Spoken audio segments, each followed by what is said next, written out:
Good morning. A warm welcome to the Humanist Community in Silicon Valley's Sunday Forum. For those joining us on Zoom, my name is Alex Havasi. I'm Vice President of the Humanist Community. The Humanist Community is a chapter of the American Humanist Association.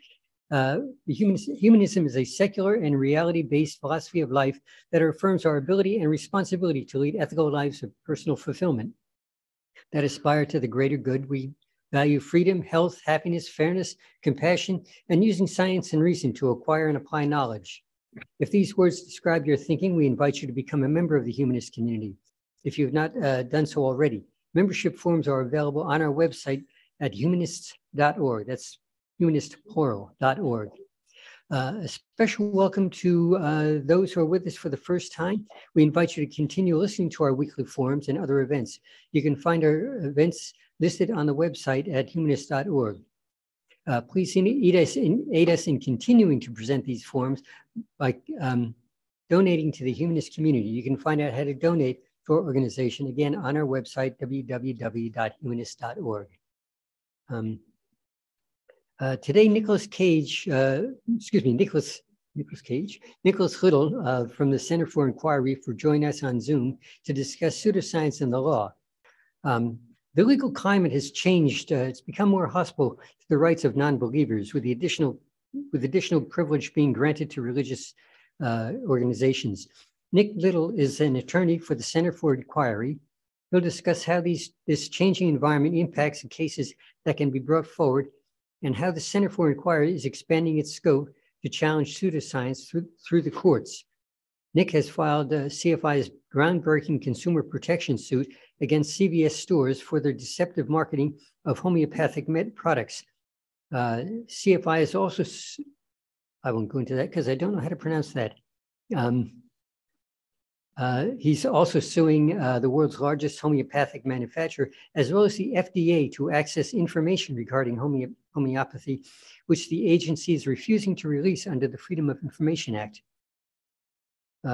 Nicholas is Vice President, General Counsel, and Legal Director of the Center for Inquiry. As CFI's attorney, he supervises the center's litigation. In the area of separation in church and state and the protection of rights of non-believers, he has brought multiple suits to require states to permit secular wedding celebrants. Educated at Oxford and the University of Warwick and Vanderbilt University Law School, Little seeks to keep CFI involved in cutting-edge litigation to further its mission of a secular society based on reason, science, and human values. Nick? Great, thank you. Thank you so much for having me. I hope everyone can hear me. I'm going to share my screen now, and so we will see. There, that's good. I hope everyone can see that. It's great to be talking to a group out in Silicon Valley. In fact, I kind of this brought back some memories, and I kind of wish I was out there, because back in my for-profit law days, Silicon Valley was almost my second home, because I represented Intel, the chip manufacturers. So I spent an awful lot of time out there, and the hotel people got to know me far too well. But I am back, even if it's only by Zoom.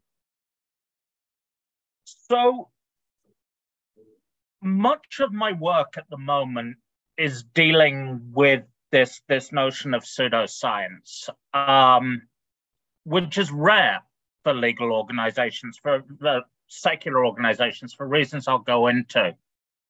And people are asking, why aren't we doing the church-state cases? You know, the standard church-state cases that you see, the Ten Commandments memorial, Ten Commandments displays, the war memorials, all of these cases. Well, what we need to do, we live in a legal environment that we don't ourselves define. And there's no secret to where we are at the moment. This is a catastrophic legal environment we're sitting in right now for church-state separation work for the rights of non-believers. If you pay any attention to the news then it's clear that we're in a position that we're facing courts more hostile to humanists, to non-believers, to atheists than they have been in not just recent memory, but in extended memory. There's a lot of talk that after the shenanigans that went on with the Supreme Court and the refusal to even consider Merrick Garland for a position and the death of Ruth Bader Ginsburg, there's a lot of talk that there's a 6-3 conservative majority built in on secular issues, on church-state issues. I think that is unjustifiably optimistic. On many areas, Justice Kagan has shown herself to be no particular friend of church-state separation, and we just simply don't know where Justice Jackson's going to come down on these issues. So I think realistically, we're looking at a 7-2 majority against us, possibly even on some issues an 8-1 majority against us. As we go down the court system, through the entire federal court system, this is not going to change in the near future. It won't. It won't change in my career. I do not expect us to win at the Supreme Court a significant church-state case for the rest of my time practicing. So I mentioned this true down in the lower courts. You guys, fortunately, you have the Ninth Circuit out there, which at least holds certain constitutional principles valid. On the other hand, we've got areas like the Fifth Circuit covering Texas, Louisiana, Oklahoma, which there's no other way of describing it than a rogue court. They do exactly what they want. They make some outrageous decisions.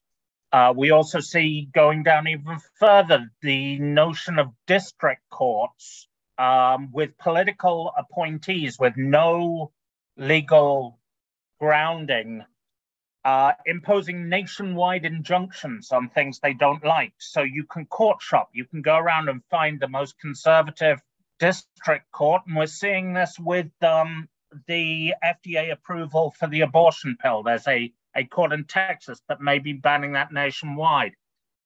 There's an element to this of told you so going on. I was very uncomfortable when we were doing this the other way around. We were using individual district courts to pass nationwide to impose nationwide injunctions, but here we are.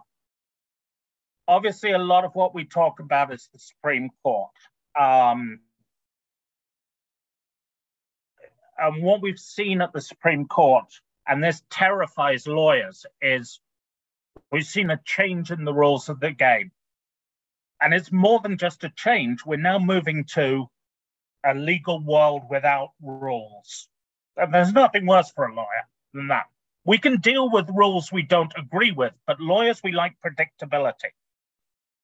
But we're dealing with a court that appears to be completely outcome oriented. It will look at what it wants a result to be, and it will get that result, and then it will then make up the rules to justify that. A couple of big examples of that. This is the Bladensburg Peace Cross. This is a 40-foot concrete cross on public land. It's in the middle of a roundabout, a circle, traffic circle in Maryland. Incredibly busy area. American Humanist Association challenged this. It went all the way to the Supreme Court. According to the Supreme Court, this is not a religious symbol. A 40-foot concrete cross is no longer a religious symbol. More recently, this photograph, I pulled this photograph from actually a very rare source, which is why it's in black and white. I pulled this photograph from Justice Sotomayor's dissent in the Kennedy case. I've never seen a photograph in a Supreme Court opinion or dissent before. There you go. somewhere in the middle of this group of people is Coach Kennedy, the public high school football coach. And this is what the Supreme Court determined was a private, personal moment of prayer in allowing this. I've heard arguments back and forth whether such complete refusal to accept the facts is a good thing or a bad thing on this. The idea that it's a good thing is the notion that they didn't feel they could just justify it without lying about it. I think that's overly optimistic. My problem isn't that they said this was a private prayer matter in this particular decision. It's what they do in the next decision and the next decision. And they will come back and justify prayer in schools by using this as an example without mentioning that that they thought this was private or personal. So this is what we're facing. It's important to recognize, though, when we look at history, it's important to recognize that where we are now to do with the Supreme Court actually isn't that far away from what the norm is. A lot of us, and it's true, certainly true for me with my time at law school and working, and I think a lot of you listening, our formative times came about as a result of the Warren Court. Earl Warren as Chief Justice, and on there, the court that gave us a lot of decisions that expanded individuals' rights, the Miranda decisions, a lot of rights for criminal justice, the abortion decisions, all of those. But what we need to recognize is that court was an aberration. That was not the norm. The Supreme Court throughout American history has not been a force in favor of expanding rights, but instead has been a force restricting them. And what we're seeing now is them going back and taking away many of the victories we've seen. When you look back, again, the great victories for increasing rights didn't traditionally come from the Supreme Court. Slavery was not found to be unconstitutional by the Supreme Court. Women were not given the vote by the Supreme Court. Many of the civil rights advances did not come through the Supreme Court. I mean, you had Brown versus Board of Education, the segregation education decision, many problems with that as a decision, but generally speaking, it required legislative action. So we're looking at the two core wins of the civil rights movement with the Voting Rights Act and the Civil Rights Act. Both of those are currently in the process of being eviscerated by this Supreme Court. Even in this session, we've seen two cases, 303 Creative, which is the wedding website designer who doesn't want to do websites for gay folk, which has already been argued, and then just coming up the post office case, where somebody believes they shouldn't have to work on Sundays and atheists should have to cover their shift for them. So we're facing this hostile court, which is relatively typical, and we're seeing a whole sphere of culture war battles that hopefully we thought had been dealt with, but apparently have not been. Where are we? So, obviously, first up on that, abortion. We had the Roe decision, then moving down. I'm sure you've all seen, obviously, the Dobbs decision with abortion being criminalized in much of the nation. Again, California, you guys are okay on this because you have a sensible state government, but different. LGBTQ plus rights. Again, we saw, as I mentioned, the 303 Creative case is coming up. We're seeing more and more claims for religious exemptions, such as we saw in the Hobby Lobby case. And then there's the center of where these culture war battles are being fought. Are being fought in schools. Almost every state is bringing in attempts at voucher, bringing in vouchers, giving public taxpayer money to private schools and particularly to religious schools. ministerial exemption cases. This is where schools claim that everyone who works there, from a teacher down to a janitor, is actually a religious minister, so they can hire and fire and discipline without any look at the law. School prayer cases. We saw Coach Kennedy's case. These are coming up. It's going to be prayer in classrooms again. Of course, it'll be voluntary, but who wants to be the 10-year-old who stands up and leaves the classroom because they don't want to listen to the prayer? We're fighting these battles that we thought we'd won, and we're going to be fighting them again in science. West Virginia is now proposing teaching creationism in its public schools again. These battles that we've won with a Supreme Court that was more accommodating, I don't know we can win a creationism battle with this current Supreme Court. It's a horrible thing to say. That's where we are. We even down at the extent of banning books. And you know, you look at everything that's going on in Florida at the moment. So we're facing this incredibly hostile legal environment. So what do we do about it? A lot of people turn around and say, well, we work at the state level. You know, we look at state. There are states such as California, you know, the whole of the West Coast, the Northeast, some of the Midwest, where we can be successful in courts. The problem with that, for me, is that's abandoning the people who need our help the most on this. It's unfortunate. I mean, we will be bringing fighting cases, but fighting them on a very defensive nature. There's this big question out there of, you know, and it's something I keep trying to say to my boss on this and to our donors. There isn't a magic bullet out there. There isn't this great case that is going to solve all of our problems, just waiting to be discovered.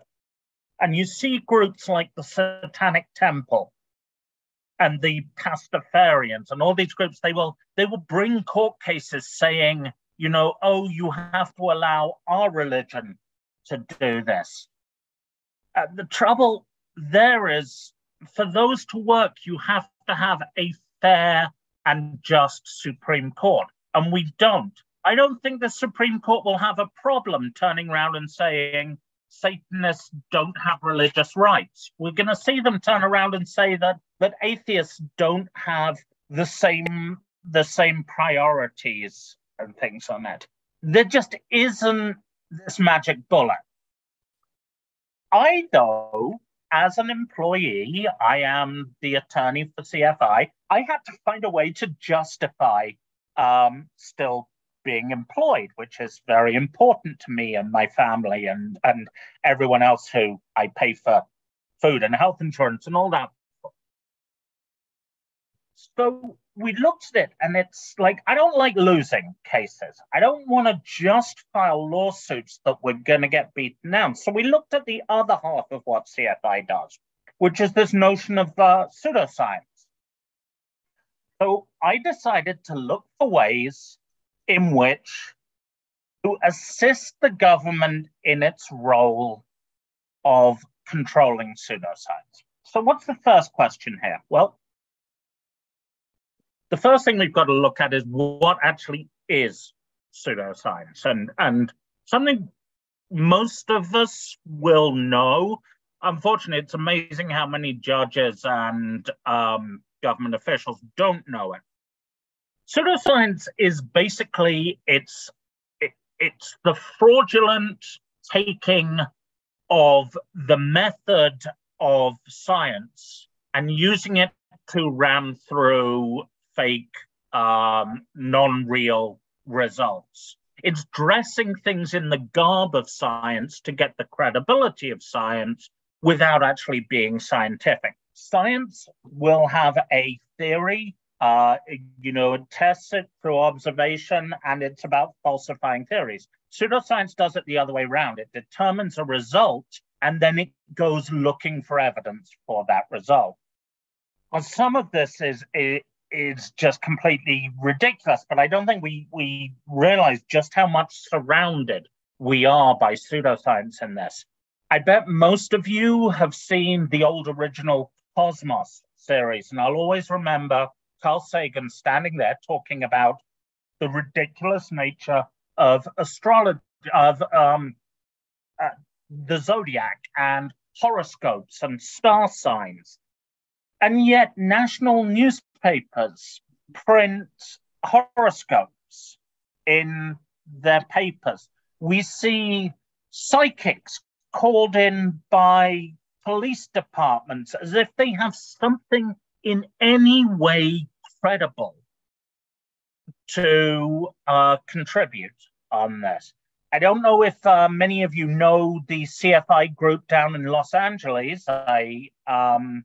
But there we host the CFI IG, the CFI Investigations Group, which holds its challenge for $500,000 for anyone who can demonstrate a paranormal activity under scientific conditions. So this is all around us. When you walk in, and this is particularly what offends me, you walk into a pharmacy, into a retail pharmacy, and the shelves are stacked with completely bogus pseudoscientific products. So, why is it the government's responsibility to do anything about this? People say, it's like this idea that the marketplace will protect us. That's not true. We look at the history of the marketplace, and it's a history of flim-flam, scams, incompetence, and lack of care. This is a history of bad products, of harmful products, of consumer fraud. A history where the marketplace exists, firms enter the marketplace to make a profit. And so the importance of this profit motive over service. And yet we keep hearing this notion of caveat emptor. This idea, let the buyer beware. Again, the marketplace will take care of things. Well, we tried this, and let's look at what that gave us. Years it gave us the tobacco companies selling a lethal product and hiding the harms of it. Not just hiding the harms, actually making the product more dangerous by making it more addictive. French wine, which we then discovered was laced with antifreeze for a while. Volkswagen diesel cars were sold to us all as being environmentally sound, and they were disastrous because they were defrauding the testing in this. I actually feel bad because I have just bought a Volkswagen, but I think I bought the new electric Volkswagen, and I'm pretty certain they're not going to try and pull the same scam twice. If they do, I'm worried. The oil industry, the fossil fuel industry, and the research that they funded, and the lies about global warming that we've seen. This is the history we've got. Caveat emptor simply hasn't worked, because of one major issue that we're sitting there facing. There's a huge information imbalance going on. The people who have the information are the people with the least incentive of providing that information out to people. An individual consumer simply can't get the access to the information that they need.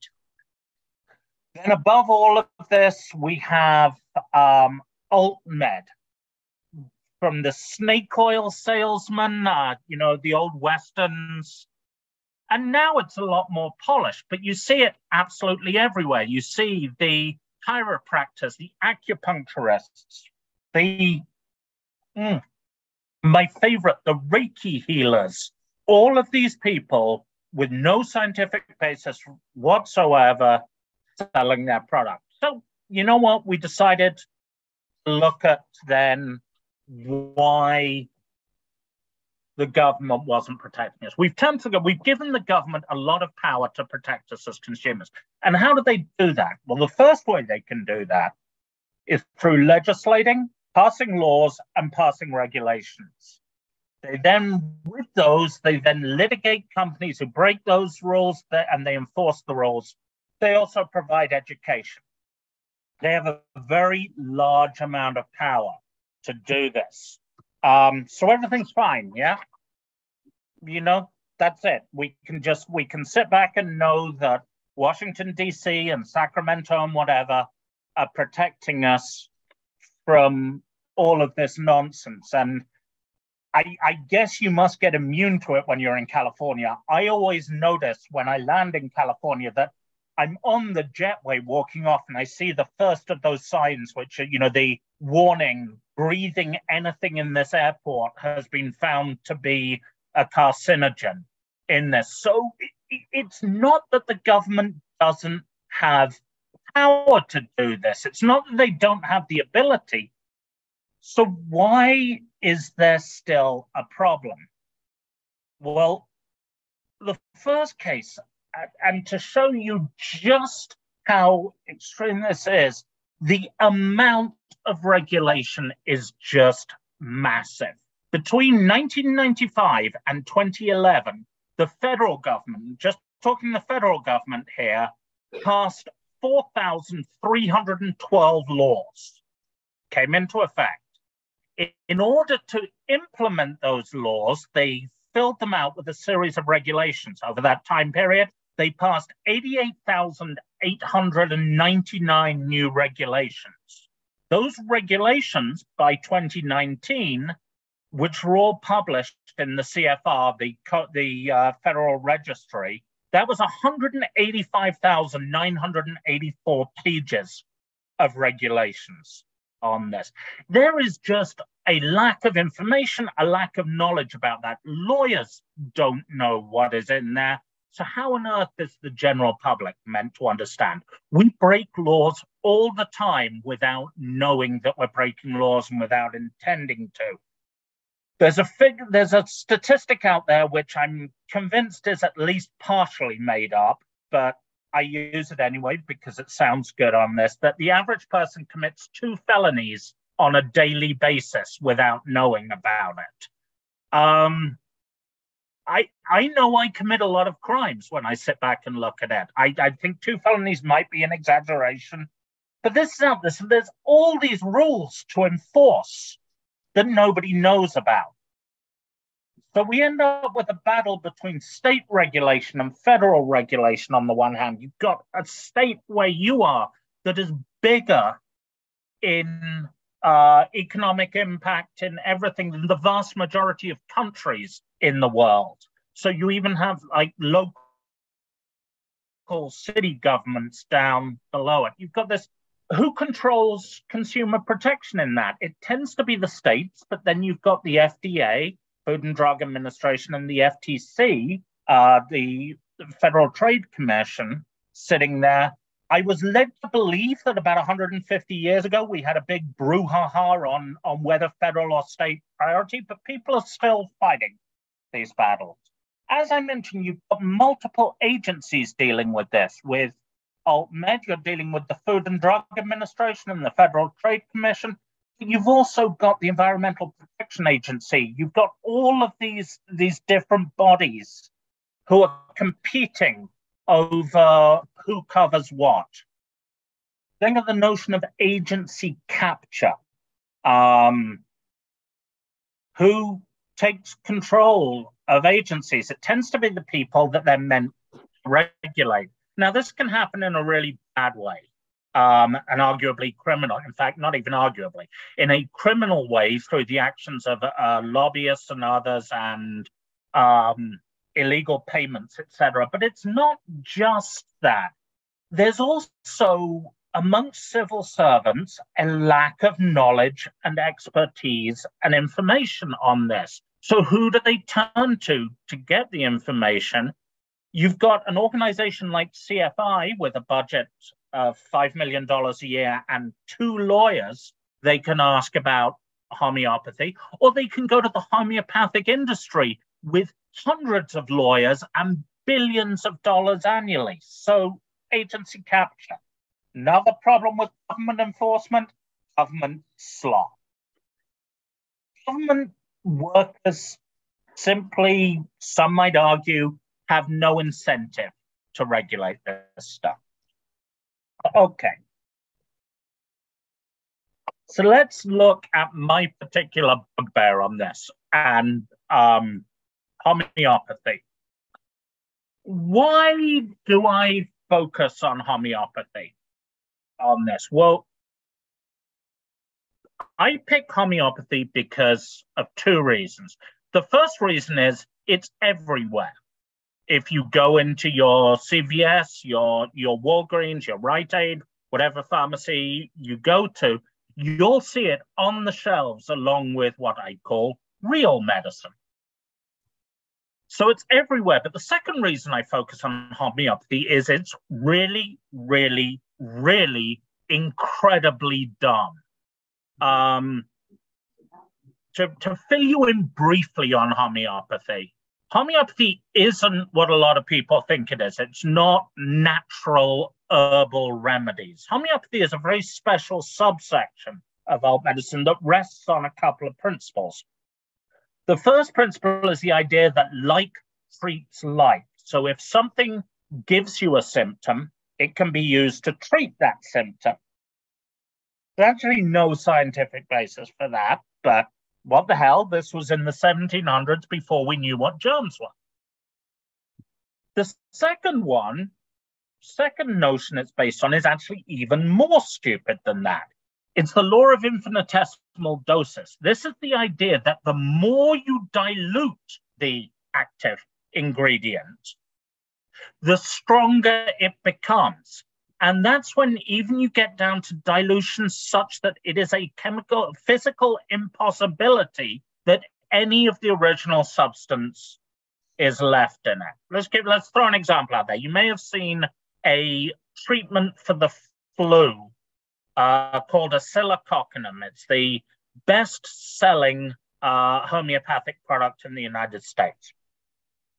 So the active ingredient in this is something called Annus barberi. They use Latin because Annus barberi translates as the heart and liver of the Muscovy duck, particular type of ducks. They take duck offal, but it is diluted down, and homeopathic dilutions are either a factor of 10 or a factor of 100. So if it's 100 at C, that means you take 1 part duck liver to 100 parts water.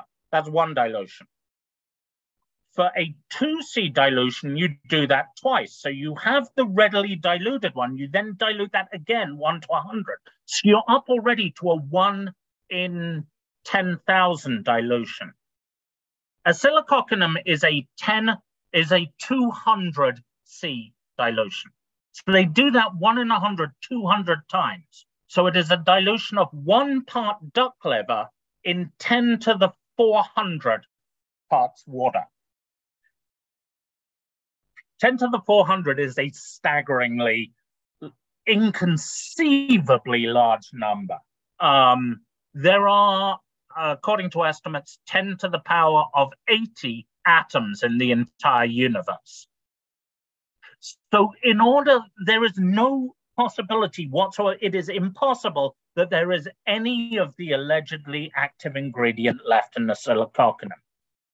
So once we found out this was an impossibility, once scientists discover that, homeopaths, you would think, would be screwed. You know, they're selling you literally a sugar pill. But they came up with another concept, which is, again, utterly ridiculous to justify this. And this is the idea of water memory. This is the water. If you dilute something in water, it remembers what was diluted in it, even when it's at the point that there is none of the original substance left. Is that scientifically accurate? You might ask me. No, of course it's not. It's utter BS. It's made up. So this is why I picked Scientology. And in fact, this is why I picked homeopathy. And I like to call homeopathy the Scientology of alternative medicine. I mean, all religions have something a little bit crazy about them, whether it's transubstantiation or Muhammad riding a horse through the stars or whatever. But Scientology, with its like DC-9s and nuclear bombs in volcanoes, is just nonsense upon nonsense. And that's what homeopathy is. But it's out there, and the government tries to regulate it. How do they regulate it? Well, it falls under a New Deal law, the Federal Food, Drug, and Cosmetic Act of 1938. None of us, I believe, will be remembering back to 1938, but this is a time when manufacturing standards were not great across the board. So it was an attempt to make sure, basically, that what people were trying to take as medicine didn't kill them. And in this, they list a certain number of things called pharmacopoeia, which are lists of drugs. So there is a regular pharmacopoeia. There is also the HPUS, the Homeopathic Pharmacopoeia of the United States. And the HPUS is controlled by the industry, and anything that is listed in that, according to the 1938 Act, is a drug, and it's regulated as a drug. Great, okay. Well, we know what happens with drugs. If you want to bring a drug to the market, an over-the-counter drug to the market, you have to go to the FDA and you have to be tested for safety on the one hand and efficacy on the other. It has to not make people worse, and it has to make people better. Seems reasonable to me.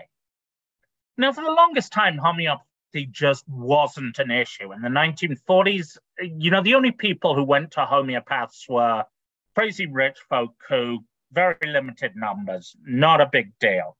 But then you had the 1970s come about, and we many more of us remember the 70s with the mistrust of the man and the growth of alternative medicine and generally anti-establishment feelings. So you started seeing homeopathy coming out of the shadows and becoming a more major force. So the government recognized this.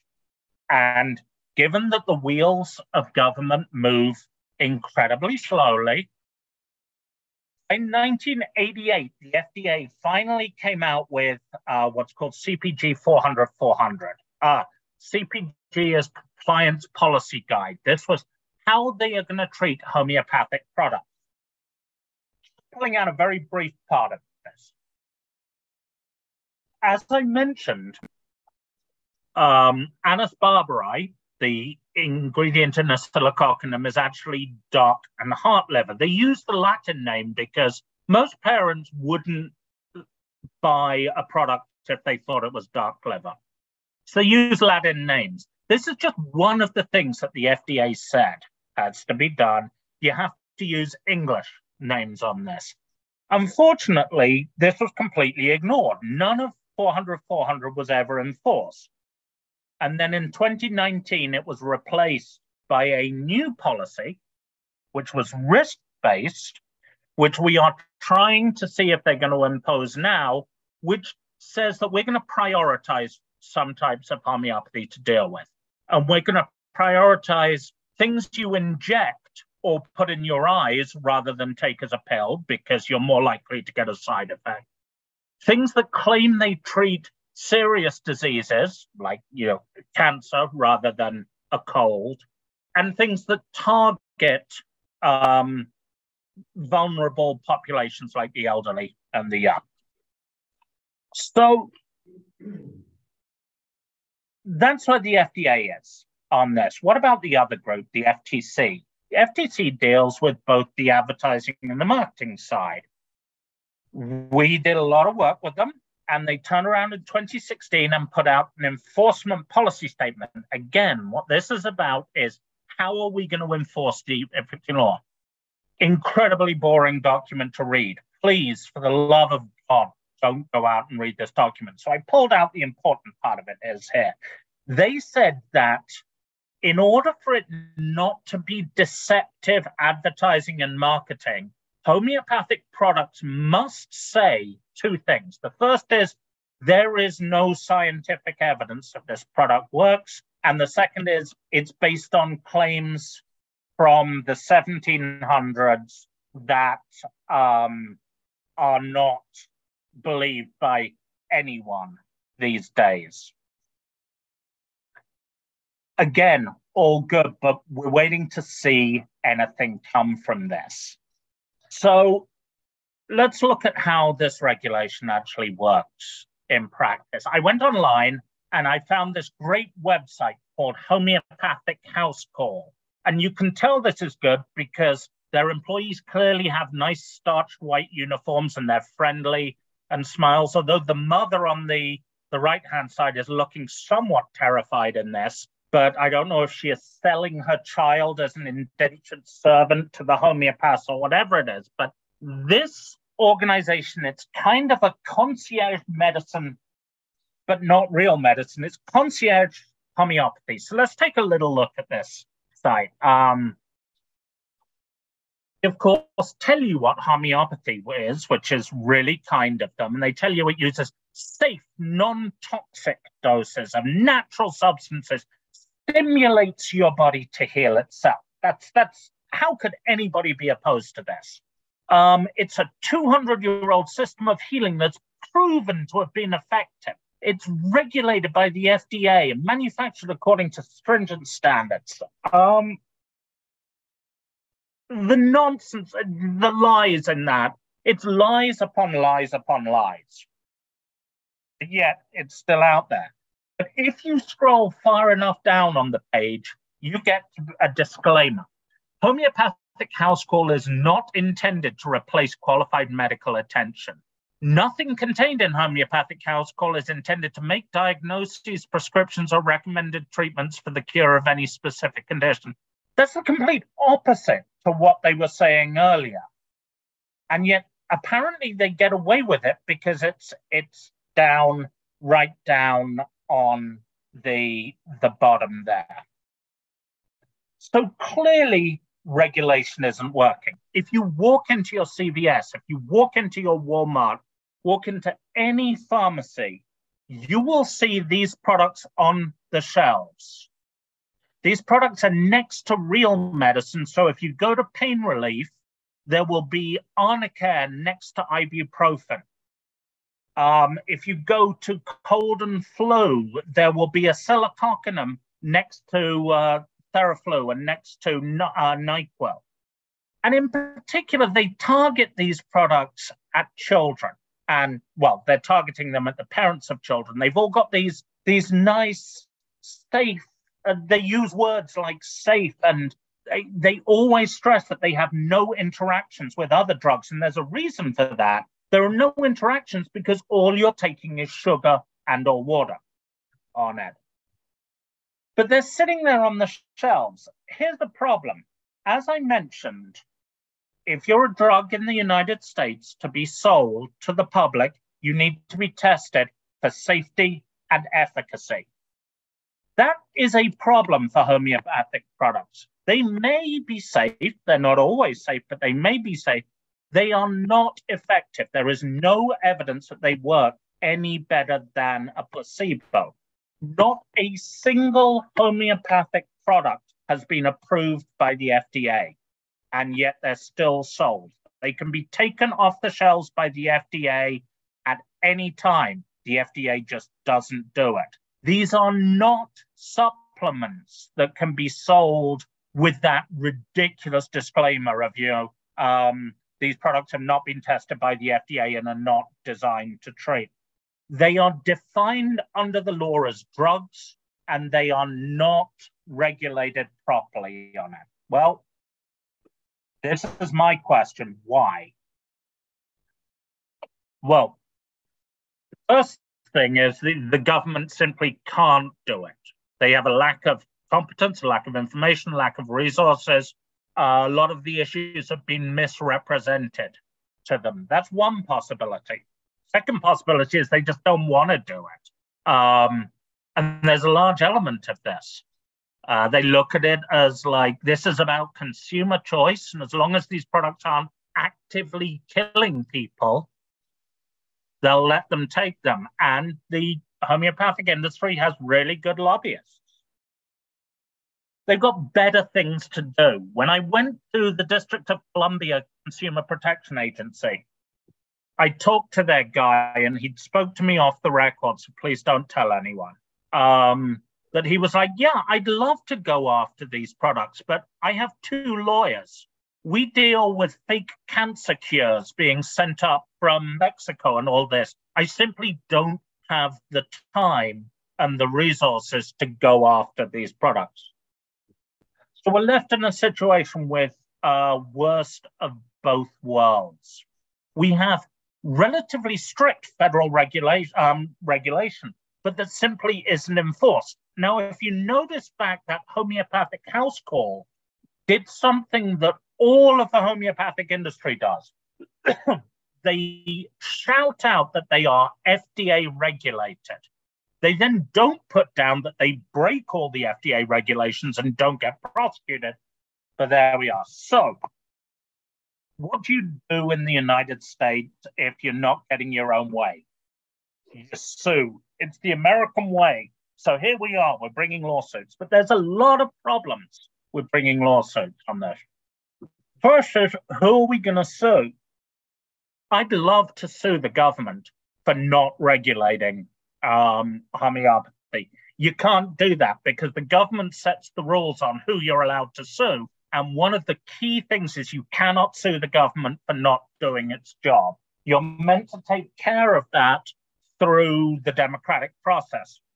I'm going to be honest with you, I don't think there's been a single election in history that has been decided on the issue of enforcement of government rules about homeopathy. Just not that.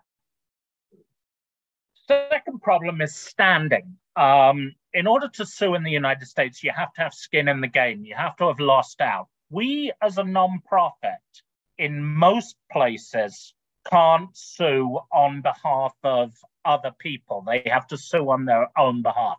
District of Columbia allows us to sue on behalf of the general public, which is great. But we need to find people out there in other states who have bought homeopathy and been ripped off by it. There's a problem there. The people who buy homeopathy tend to be the people who believe in it, and they even believe in it after it's been demonstrated not to work. So, third thing, the system is fundamentally broken. The legal system simply doesn't work. Lawsuits take years upon years upon years. They cost an awful lot of money. And where it's particularly bad is about scientists. I don't know if anybody here has been an expert witness, but expert witnesses show the complete flawed nature of the system. It's not about who's right, it's about who is the most persuasive. That may work for a legal system, it doesn't work for science. What are we doing at CFI? Well, the first thing I did, I set up this organization, you can find this online, called the Office of Consumer Protection from Pseudoscience. Through that, we are filing a lawsuit against Boiron, the world's biggest manufacturer of homeopathy. And it's almost a kitchen sink suit, and it's going forward. But the interesting part of that is we had to think of ways that hadn't been already tried, because everyone has sued them saying homeopathy is nonsense, and the courts just turn around and say, yeah, but if people want to buy it, that's their business. So we had to work out some methods of consumer fraud that they came in. So we found actually a couple of smart ones on this, we think. We tested a bunch of their products, and because they're so diluted, guess what? Their products are absolutely the same. They're all sugar pills.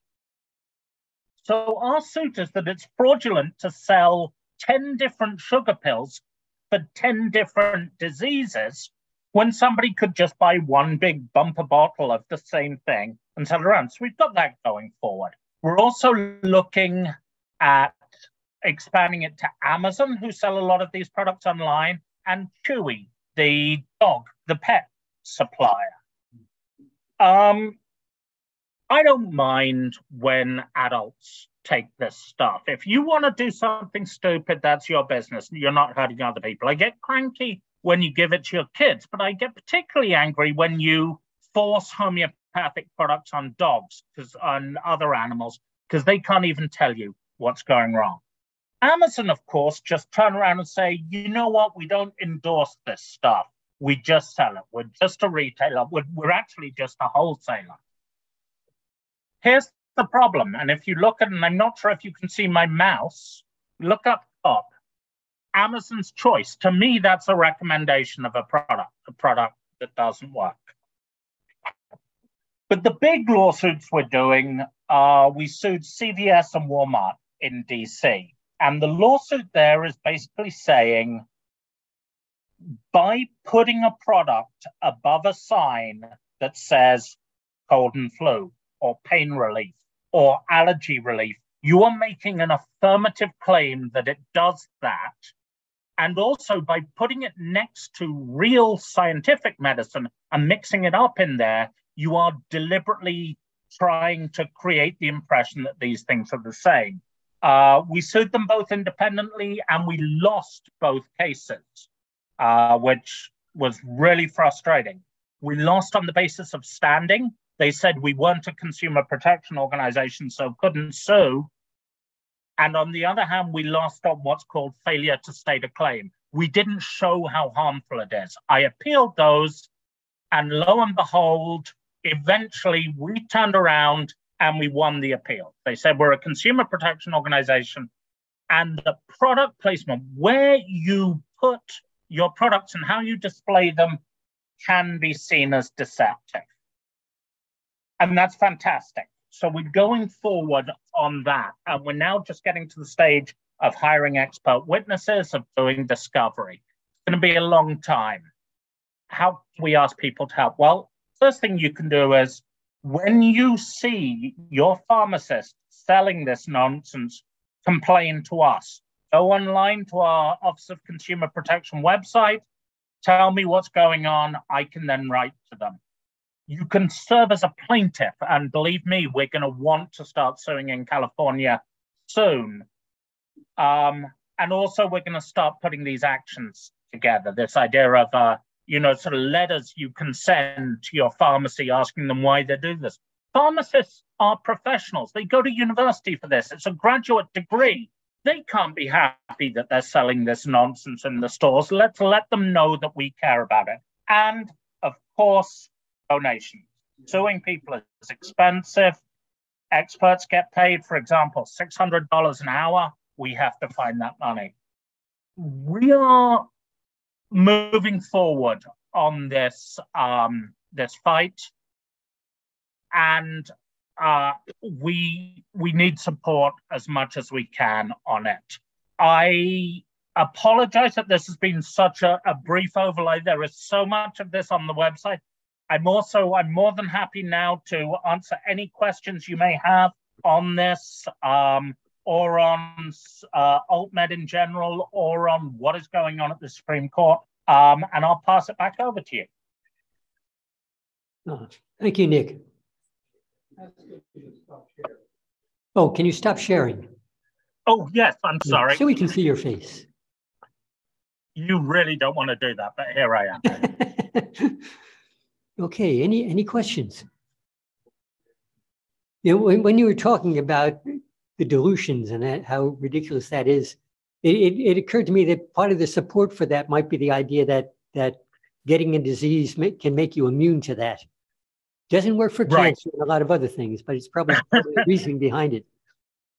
Yeah, there's a touch of this notion of vaccination about it, that you give somebody a very weak dose of.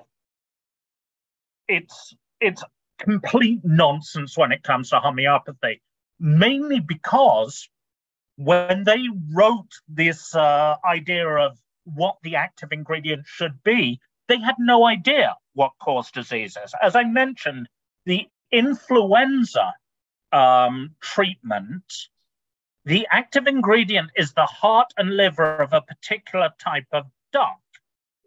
There's nobody who knows the first thing about infectious diseases would say that the flu or any of the symptoms of flu are caused by duck heart and liver. It's just nonsense. So yeah, that actually it's interesting what you say, because that is why some people think it's somewhat credible. But every single piece of research shows it has no effect above that of a placebo.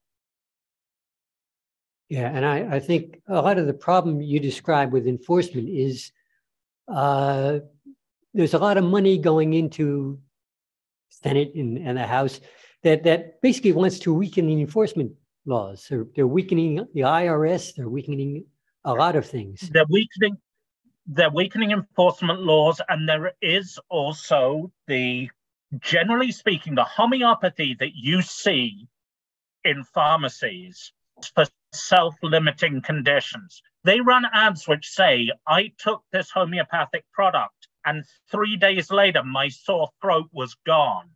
Well, you know what else would have cured your sore throat in 3 days? Doing nothing, because a sore throat cures itself in 3 days. So it's it's like the whole nonsense that you get. Doctors these days will prescribe people antibiotics for viral conditions, even though it does nothing, but just to shut them up, because some people insist on having some kind of treatment. Yeah, it's incredibly frustrating. When I've spoken to doctors about this, it can reduce them to tears in the end. Dana. Oh, for Jerry. Okay, Jerry. Yeah, on the matter of can't sue the government. I mean, in general, that's true. But I was one of 7,000 people arrested on May 3rd, 1971. And the ACLU tried to sue the government, and the government claimed you can't sue the government. So they spent like 3 years on this issue. And in the end, the ACLU won, and it could sue the government. And I got my $10 collateral back like 10, 15 years later. No, and that's great. And I apologize. That was kind of a bit of me glossing over. You can absolutely sue the government if it violates your rights. What they don't let you do is sue the government for not doing its job. So they will argue that and courts accept this, that the government can determine its own priorities, like what enforcement it goes after, because they believe that should be what democracy is about, and they have a point on that. But it is for us. You then shouldn't be able to do what the homeopaths do at the moment, which is then turn around and say, well, you can't sue us because the government regulates us. Well, the government is regulating you, yeah, but you're not even following those regulations. You kind of get into a catch-22 situation. Anna. Yeah, I had a question about a product, Airborne, which I guess is nothing more than echinacea, put in a bottle and labeled as a immune enhancer. And would that fall into your realm? It would not. It's not actually homeopathy. It would fall into my realm of complete nonsense that gets sold in pharmacies, but it shouldn't be. And it is something we would like to go after eventually. The whole immunosupport is full of some of the biggest loads of nonsense out there. I'm sure you've seen.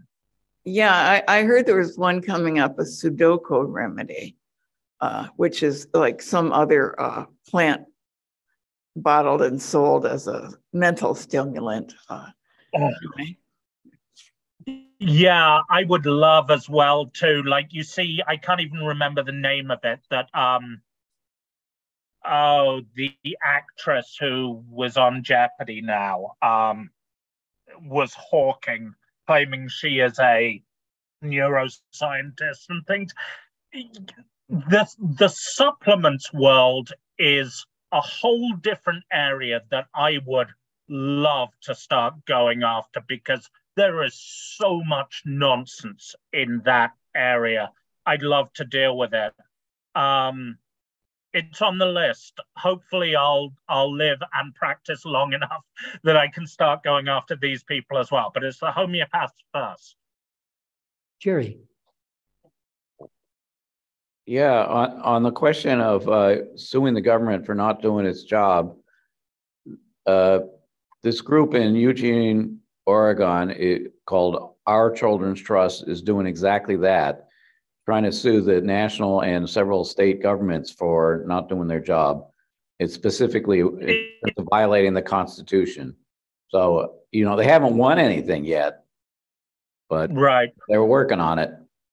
No, and those are the global warming, climate change cases. Those are great, and I've got the utmost admiration for those lawyers because what they're doing is fantastic. Their claim is that the government is infringing the rights of children, that they have a constitutional right. You have no constitutional right to not be lied to by a drug manufacturer. You shouldn't be. It's just not a constitutional right in the same way. So those cases are fantastic. I'd love to see them win. Hell, I'd love to be working on those cases with them, to tell you the truth. They're fantastic. Masuma. I'm interested. Is it working? Yeah. I'm interested to know the historical fact. How did it evolve? Like Chinese traditional medicine and also Indian Ayurvedic medicine also didn't go through any clinical trials, but through hundreds of years of practice, they have proven there is no biochemical understanding why do they work, but through practice, they have been proven that a lot of them work. So I'm interested to know, how did homeopathy come about and why did it come about? What is the history behind it?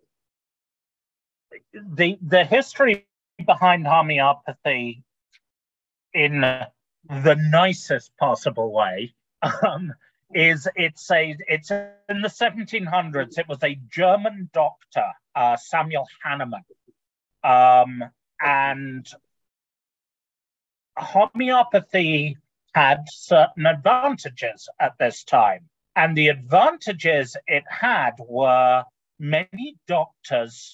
We had no concept of things like sterile environment. We had no concept of germs. So actually going to a doctor was incredibly dangerous. Very many people, when they took remedies, actually got worse. So the big advantage of homeopathy was it was relatively pure water. So while it wasn't making you any better, it wasn't making you any worse. And so it came about on that. It's bounced around a lot. There's actually a lot of close links with Indian medicine. Homeopathy is very popular in India. What I'll say on this is that the placebo effect is incredibly powerful. We don't understand how it works, but there are many treatments that appear to work because of placebos. And I'm not putting down the placebo effect, but I just think if we can get the placebo effect and real chemical, whatever effect, biochemical effect, that would be fantastic. Yes, I think that's why kissing boo-boos works. Yeah. Yeah. Oded, I see you've had your hand up a while. Yeah, I'm ready. It's kind of bad news. When I came from a small country in the Middle East, in this country for many years, we American tourists that we know were considered to be stupid.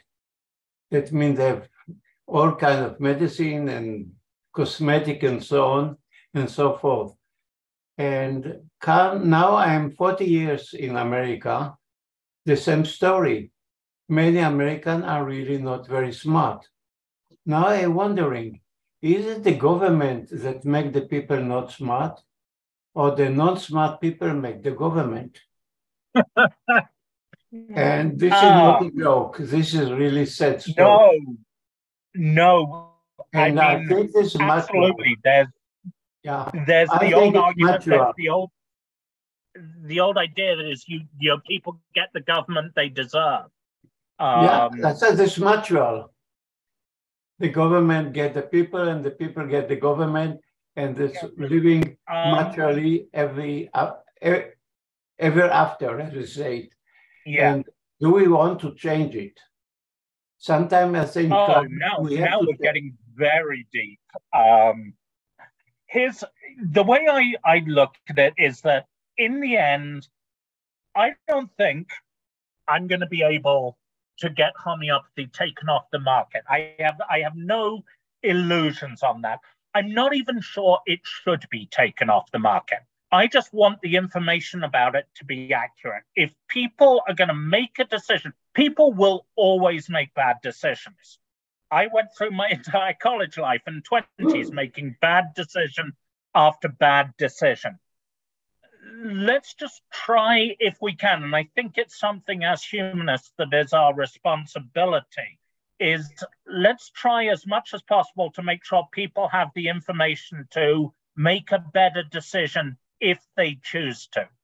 If they choose to carry on making a bad decision, I don't want to see them giving it to their kids. I don't want to see them giving it to their pets. But if they want to go on taking it, that's fair, but as long as they get accurate information about it, because no one can make a decision with bad information. You can't make a good decision with bad information. Okay, something to mention. The study of how to think about things and to make decisions done by the government. Now we go again, all your decisions that you make or the way to make decisions comes out of government that we know, as I said before, depends on the other people. So basically you're stuck there. Even the education are corrupted. And this is kind of major thinking that I have. The positive feedback. How we can get out of this situation, like we have I call the morally, climate change, and you have the physical climate change. Let me go into some other questions. And they are connected. I've got three people waiting to ask questions here. Let me move on. Okay, I have to finish. Sorry. Okay, Senna. How can we find out more about your work? How can we find you online? Do you have a website? Do you have a handout that can be duplicated and distributed?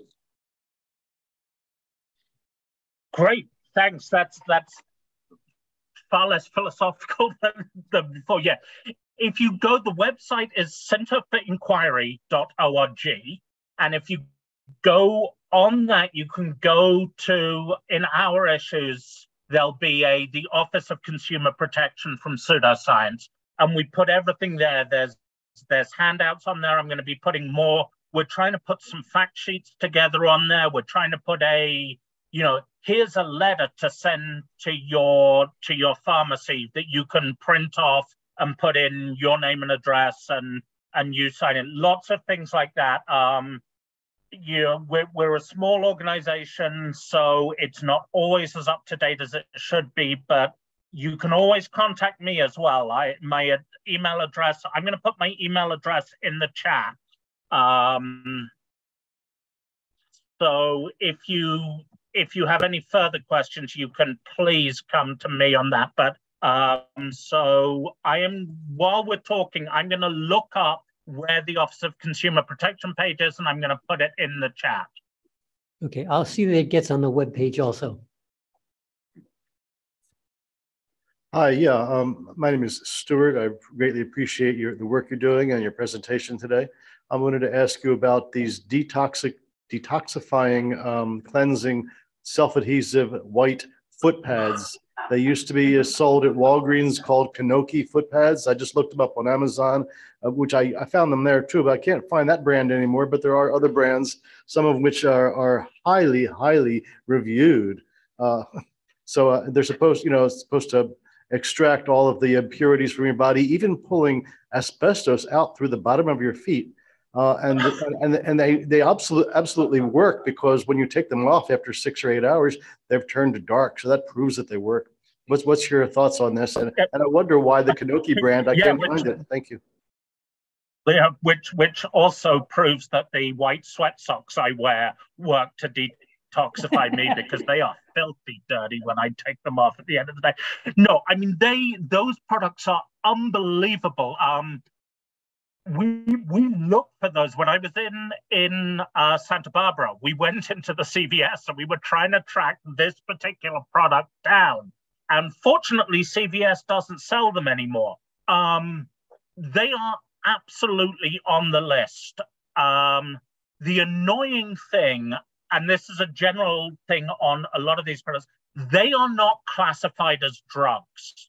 So they're classified in the supplements side. They shouldn't be, because to me, that's making a very clear medical claim. You know, we can detoxify you. Detoxification, is that a word? Yes. Detoxification happens. And it's what your liver does. It's the reason you have a liver and kidneys and things. You know, all of these, any product that claims to do it is complete BS. You, sir, have picked on the biggest BS product of them all there. And believe me, if I can find that in a store in the right state with a law that's going to allow me to, I want a way to go after them because they are outrageous. So yeah, absolutely. Unbelievable. Jerry. Yeah, I just wanted to point out something that, well, everybody knows about this, but much worse than homeopathy is tobacco. And, you know, the evidence that it kills a lot of people is quite clear. The Surgeon General report back around the 50s or so was enough to convince my dad to stop smoking. And the total number of people who are smoking is a lot less than it used to be, but people still smoke. What are you going to do? No, and this is the reason. It's actually interesting you say that, because it's one of the reasons I chose CVS to be the first one I sued, because CVS made a big thing about stopping selling tobacco. And they were saying, you know, sort of like, we're working with you to better your health. And yeah, it's clearly ridiculous when a pharmacy sells you tobacco. Absolutely. Far worse. Fortunately, there's no children's tobacco out there, like there is children's homeopathy, which frustrates me. I have one question about, you said that the placebo effect was very strong. And so if you remove the claims or whatever about these products and you say this is a placebo, doesn't that in effect completely denature the products? It's not going to be useful because the person can't believe that it will help them? Well, that's interesting because, I've had this discussion with both CVS and Walmart in this. My recommendation is not that they stop selling the product. It's that they move it to a separate homeopathy section so nobody buys it by mistake. I actually think they would sell more if they moved it to a separate homeopathy section, which is disturbing. But in order to destroy the placebo effect, they would have to believe me when I say it. They would have to believe this. The problem is people out there, if you tell them this product has not been found to work by the FDA, there is a significant group of the population that will want it more if you tell them that it's not approved by the FDA. These are the sort of people who think the vaccines were trying to kill you and that somehow, you know, Bill Gates decided to track us by vaccines, not through our cell phones, which he could have done years ago. You are it's an interesting situation. The placebo effect it works because people believe it's going to work. Does that mean we should carry on lying to people? I would argue probably not.